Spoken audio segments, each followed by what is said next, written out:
In this tutorial, we're going to be talking about how to indicate that chords should be played when you are creating your pitch sequence palette. We'll also look at predefined chord functions and instrument-specific functions, as well as assigning chord functions to instrument objects. Any number in the pitch sequence which is placed in parentheses will indicate that a chord should or could be selected at this point. But of course an instrument must be chord capable, otherwise a single pitch will be produced from the number in parentheses. The current set must of course have enough pitches to create a chord for the particular instrument, otherwise again a single pitch will be created.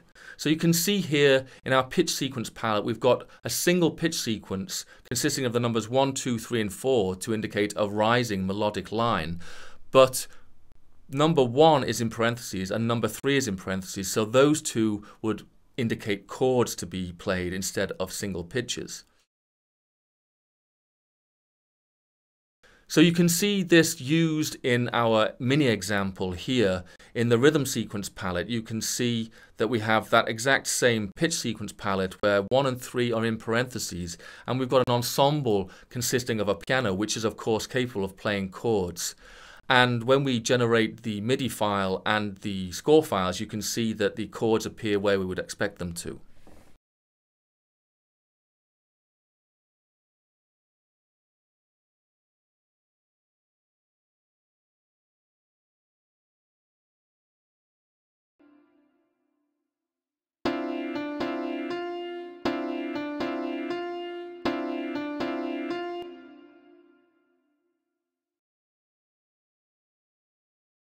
Now, of course, we didn't decide how chords could be played in the previous example. The selection method for choosing the notes in a chord is predefined, and there are in fact 8 predefined functions available. The first 3 are general.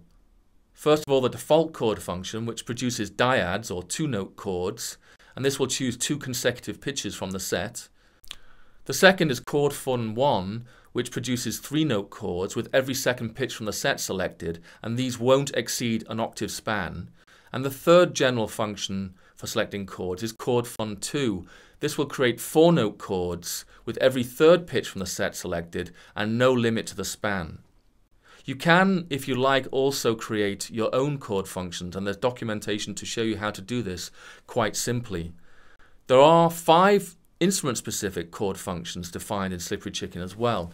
The first of which is the piano chord fun, which selects 4-note chords with 4 consecutive pitches from the set, which might not work for you in that it would perhaps produce clusters, but that can be changed if you want to.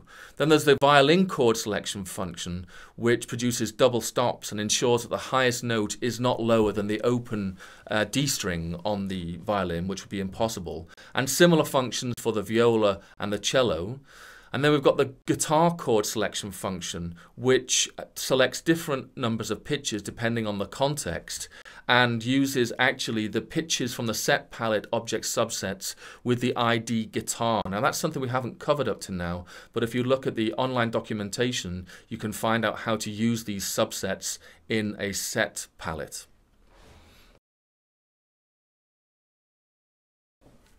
We can change the chord function for an instrument. Most of the chord functions for instruments that are capable of playing chords are already specified in the instrument definitions, which are loaded when Slippery Chicken starts. But to specify a new or change an existing instrument slot, you can use the set slot method. This has 4 arguments: the slot ID, the function ID, the instrument ID, and the instrument palette ID. And you can see an example of this on your screen now. You can also see the next example shows that we change the piano instrument to use chord fun2 instead of its usual default of the piano chord function. And we can generate a piece using that chord selection function using the next mini example here.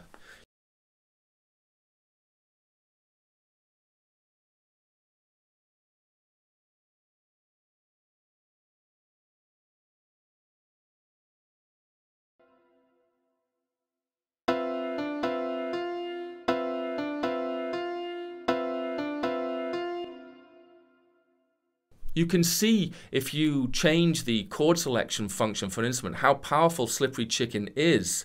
For instance, I was working on a piece recently where in my head I got the idea, looking at the score, reading the score, that the piano chords were going to sound a little bit muddy in certain sections of the piece, and this was because it was using quite close intervals or major sevenths for a lot of the deep bass chords in the left hand. So I changed or wrote a new piano chord function that would only select intervals of fourth and a fifth below certain pitches, and I was able to regenerate the whole piece using the new chord function, and that got rid of all the muddiness. And that was over the course of several hundred bars in a piece, something that would have been difficult to do with pencil and paper once you generated the piece traditionally.